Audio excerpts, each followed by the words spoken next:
Ustaz,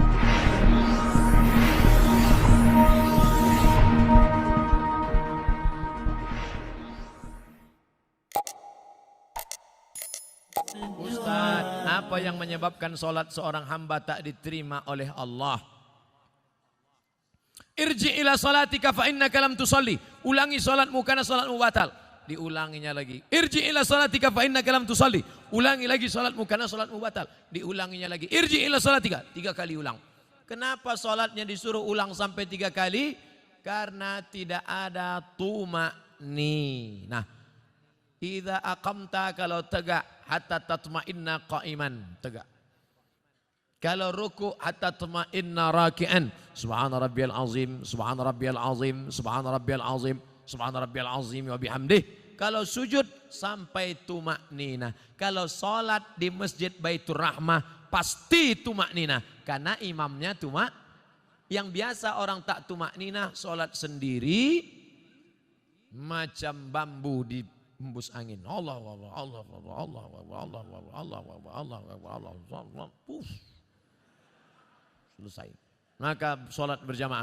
Alhamdulillah adik-adik mahasiswa-mahasiswi Baitur Rahmah pasti sholatnya ada tumakninah karena sholat berjamaah bersama imam. 2 yang menyebabkan sholat batal. La sholat, sah sholat liman lam yaqra' bi fatihatil kitab.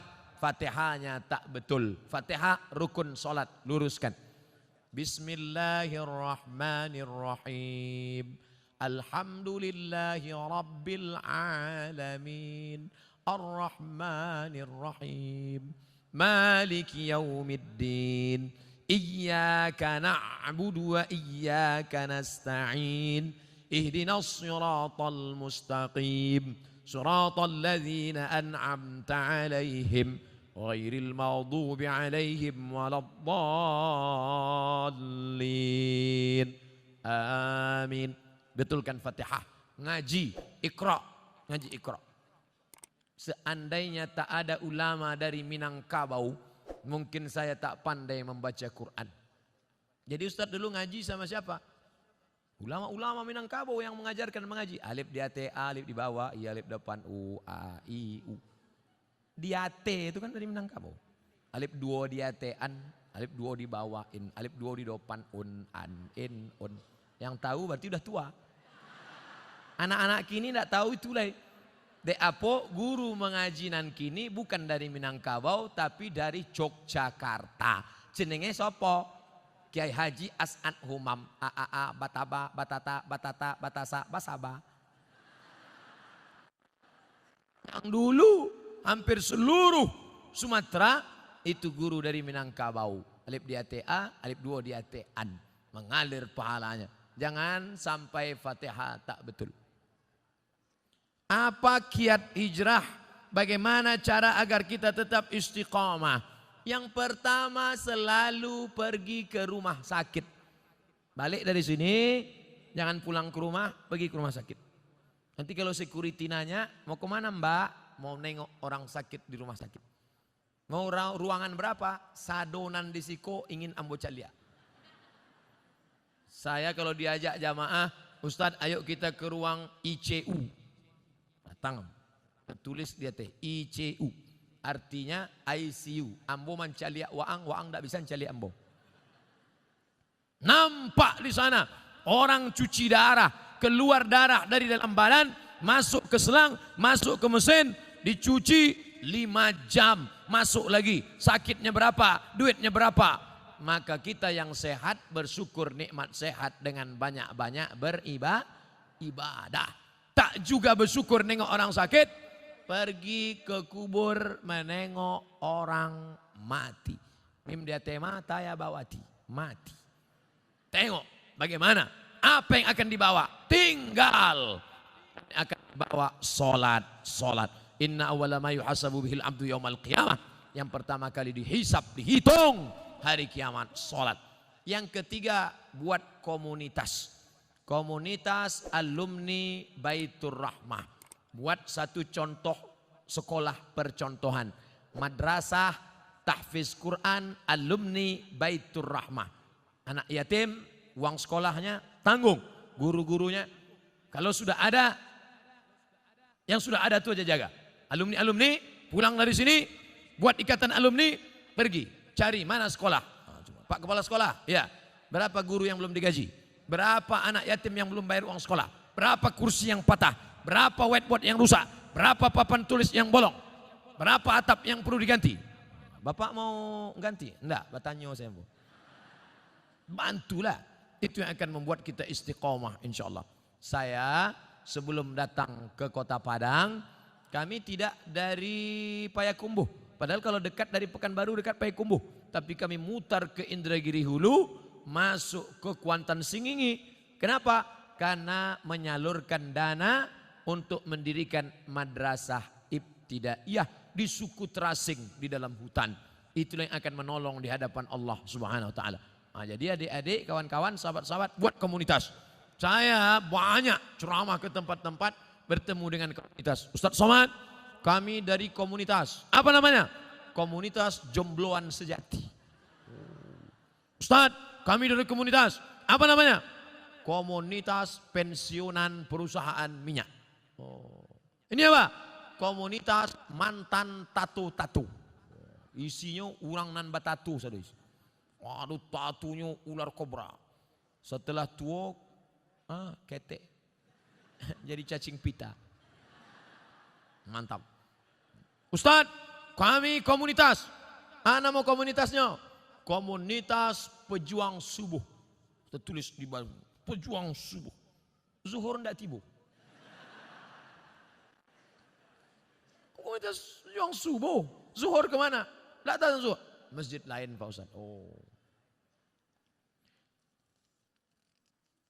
Bagaimana caranya supaya kita tidak tergolong ke istidraj? Kok istidraj itu ngeri. Istidraj iko bahasa singkatnya tasase di jalan nan luri. Banyak orang sesat di jalan berbelok. Tapi ini enggak, sesat di jalan yang lurus. Nampaknya dia lurus, tapi sebenarnya sedang sesat. Na'udzubillah.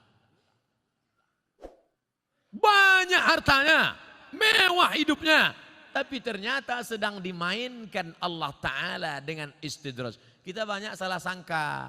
Ustadz, saya dulu sebelum pengajian hidup saya enak Pak Ustadz. Tapi setelah dengar pengajian Ustadz, begitu pulang helm basah. Begitu pulang motor hilang. Begitu pulang anak sakit.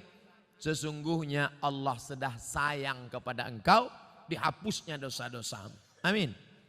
Yang paling mengerikan adalah sholat tak pernah, puasa tak pernah, sedekah tak pernah. Tapi hidupnya lancar-lancar saja. Itu namanya istidraj. Tetangga saya Pak Ustadz tak pakai jilbab, sholat tak pernah, puasa tak pernah, hidupnya lancar, rumahnya besar, mobilnya besar, bininya besar. Itu namanya istidraj. Sanastadrijuhum min haitsu la ya'lamun. Kami mainkan mereka dengan istidraj. Kami mainkan mereka karena mereka mempermainkan Allah. Mereka sangka Allah lalai, mereka sangka Allah lupa. Tidak, Allah sedang memainkan engkau dengan istidraj. Jadi caranya biar sadar, introspeksi diri. Mengapa aku begini? Kalau terasa salah, istighfar, mohon ampun kepada Allah Subhanahu wa taala. Semoga Allah mempertemukan kita semua di surga nanti bersama para nabi dan orang soleh. Amin. Sampai saya ke surga, saya tengok surga kosong. Ambo surang saya isi. Ambo tanya malaikat, mana jamaah Baitur Rahmah? Mereka VVIP. Rupanya ambo kelas ekonomi. Apa ndak VVIP? Sholat tarawihnya 1 juz. Sholat berjamaahnya ndak tinggal. Di dalam masjidnya khusyuk. Saking kan khusyuknya sampai terlaluk. Masjid lain orang kepanasan. Jadi tenang, sejuk. Khotib berapi-api, dia berair-air. Mimbarnya tinggi, Masjid Baitur Rahmah Padang, naik ke atas. Hanya saja saya sarankan kalau sholat di Masjid Baitur Rahmah, tolong tatapan matanya supaya ke tempat sujud. Jangan mentengok ke atas, karena di sini kaligrafi banyak. Rancak mana kaligrafi. Khusyuk, jaga. Apa hukum seorang istri yang taat beribadah, rajin puasa, tapi bicara pada suaminya suaranya keras. Memang setelannya begitu. Memang kareh suaranya. Coba periksakan, mungkin jonya pakak.